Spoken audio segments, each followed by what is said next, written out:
চাওক এইটো হ'ব নালাগে মই বাৰে বাৰে তিনিচুকীয়া ৰাইজকো অনুৰোধ কৰিম যে দুইটা কমিউনিটিৰ মাজত সদায় ভুল বুজাবুজি হৈ থাকিলে অসমত ইনভেষ্টমেণ্ট নাহিব অসমখন আগবাঢ়ি নাযাব এই বিশেষ বস্তুটোলৈ মই খুব চিন্তিত খুব দুখিত যে বাৰে বাৰে দুইটা কমিউনিটিৰ মাজত এটা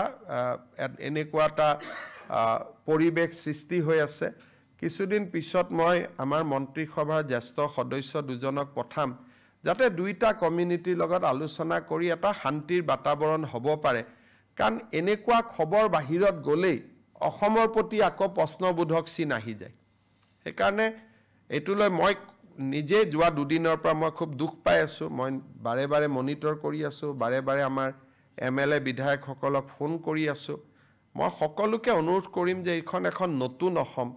ইয়াত এইবিলাক সৰু সৰু কথালৈ কাজিয়া কৰি থকা দুটা কমিউনিটিৰ মাজত টিকটকটা হোৱাটো ভাল নালাগে পূজা উৎসৱ সকলোৰে ভাল কৰি হৈ যাওক আমি ঈদতো বাধা দিব নালাগে নামাজতো বাধা দিব নালাগে ছট পূজাতো বাধা দিব নালাগে দুৰ্গা পূজাতো বাধা দিব নালাগে নাম কীৰ্তনতো বাধা দিব নালাগে কিবা স্থানক লৈ যদি কিবা অসুবিধা আছে আলাপ আলোচনা কৰি আমি মীমাংসা কৰিম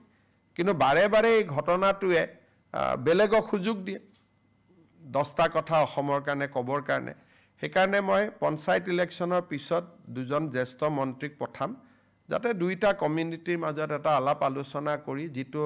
এটা ডিসটেন্স আছে দূৰত্ব আছে সেই দূৰত্বটো যাতে সদায়ৰ কাৰণে দূৰ কৰিব পাৰি